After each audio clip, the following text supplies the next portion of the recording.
प्रिय विद्यार्थियों, मैं मधु दरगढ़, सह आचार्य अर्थशास्त्र, राजकीय महाविद्यालय शाहपुरा, जिला भीलवाड़ा में कार्यरत हूँ।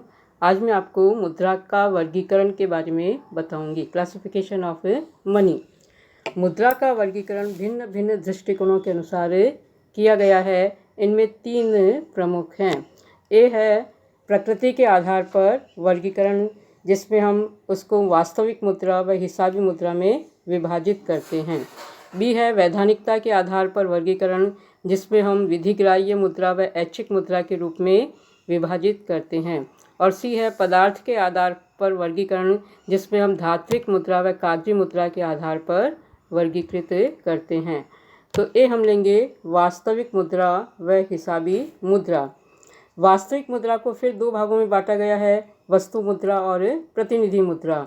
और जो प्रतिनिधि मुद्रा है, इसके भी फिर 2 हिस्से हैं। एक है परिवर्तनीय मुद्रा और दूसरी है अपरिवर्तनीय मुद्रा।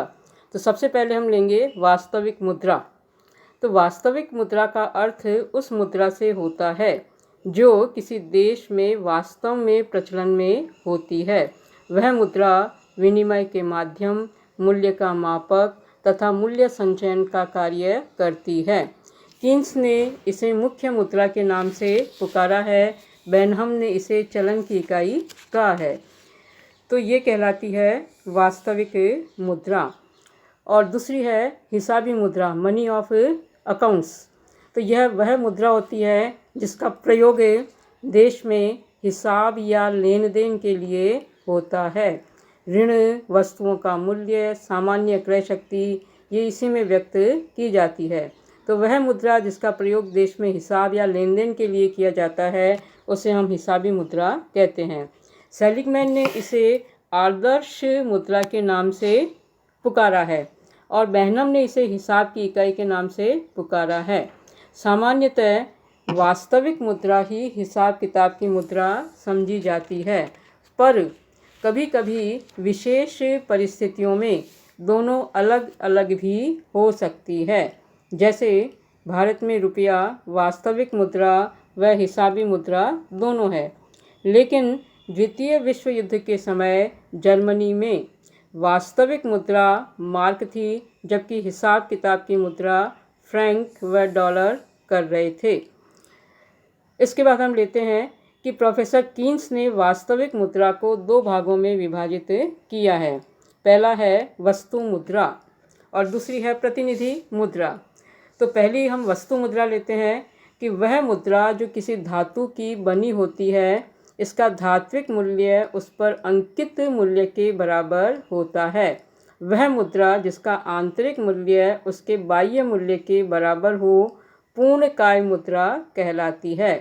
अर्थात जितना उसका आंतरिक मूल्य है उसी के बराबर उस पर बाह्य मूल्य अंकित होता है, इसे हम पूर्णकाय मुद्रा कहते हैं। और दूसरी है प्रतिनिधि मुद्रा। यह वह मुद्रा होती है जो विनिमय के माध्यम तथा मूल्य मापक के रूप में प्रचलित रहती है। यह मुद्रा स्वयं में तो मूल्यवान नहीं होती, किंतु मूल्यवान धातु में परिवर्तनीय होने के कारण उसका प्रतिनिधित्व करती है और इसीलिए इसे हम प्रतिनिधि मुद्रा कहते हैं। प्रतिनिधि मुद्रा को 2 भागों में बांटा गया है। पहला है परिवर्तनीय मुद्रा और दूसरा है अपरिवर्तनीय मुद्रा। तो पहला परिवर्तनीय मुद्रा, वह मुद्रा जो बहुमूल्य धातु या सोने या चांदी में परिवर्तनीय होती है। सरकार ऐसी मुद्रा को बदलने का दायित्व लेती है। जैसे पहले डॉलर सोने में परिवर्तनीय मुद्रा थी, अर्थात जिस मुद्रा को बहुमूल्य धातु में परिवर्तन किया जा सकता है उसे हम परिवर्तनीय मुद्रा कहते हैं। और दूसरी है अपरिवर्तनीय मुद्रा। वह मुद्रा जिसको बहुमूल्य धातु या सोने चांदी में परिवर्तन का दायित्व सरकार अपने ऊपर नहीं लेती, अपरिवर्तनीय मुद्रा कहलाती है। जैसे भारत में पत्र मुद्रा अपरिवर्तनशील मुद्रा है।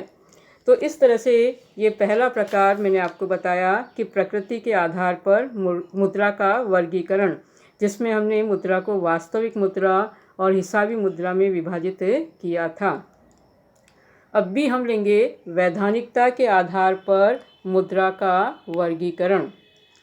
वैधानिकता के आधार पर मुद्रा का दो भागों में वर्गीकरण किया जा सकता है।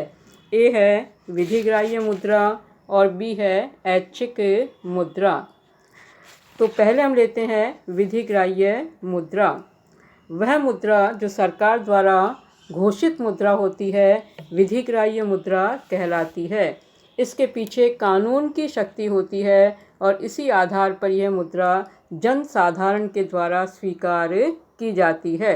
अर्थात मुद्रा को स्वीकार करने के पीछे कानून अर्थात विधि की शक्ति होती है। कानून के द्वारा इसे ग्रहण किया जाता है और इसीलिए हम विधिग्राह्य मुद्रा कहते हैं। विधिग्राह्य मुद्रा को दो भागों में बांट सकते हैं। पहली है असीमित विधिग्राह्य मुद्रा। यह वह मुद्रा होती है जिसका भुगतान असीमित मात्रा में स्वीकार करने की वैधानिक बाध्यता होती है। भारत में सभी प्रकार के कागजी नोट, 1 रुपये का सिक्का तथा 50 पैसे का सिक्का असीमित विधिग्राह्य मुद्रा है। इनके अंतर्गत किसी भी सीमा तक भुगतान किया जा सकता है।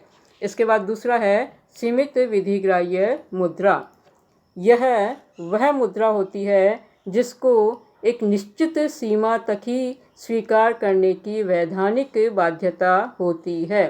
उससे अधिक मुद्रा स्वीकार करने के लिए किसी को बाध्य नहीं किया जा सकता। जैसे भारत में 1 पैसा, 2 पैसा, 3 पैसा, 5 पैसे, 10, 20 व 25 पैसे के सिक्के सीमित विधिग्राह्य हैं, क्योंकि इनमें 25 रुपये से अधिक के भुगतान को स्वीकार करने के लिए बाध्य नहीं किया जा सकता है।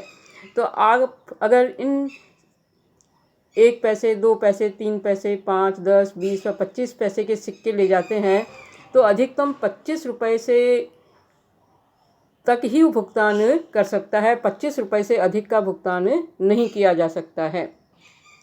तो ये कहलाती है सीमित विधिग्राह्य मुद्रा। इसके बाद भी है ऐच्छिक मुद्रा।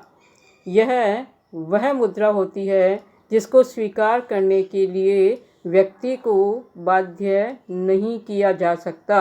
व्यक्ति स्वेच्छा से स्वीकार करता है। व्यक्ति की स्वयं की इच्छा है कि वह उसे स्वीकार करे या न करे, इसीलिए इसे हम कहते हैं ऐच्छिक मुद्रा। जैसे साखपत्र, चेक, हुंडी, विनिमय विपत्र आदि इसके अंतर्गत आते हैं और यह जारी करने वाले व्यक्ति की साख पर निर्भर करती है।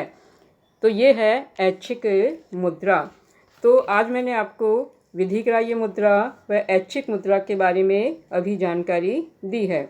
अगली कक्षा में मैं आपको पदार्थ के आधार पर मुद्रा के वर्गीकरण के बारे में जानकारी दूंगी।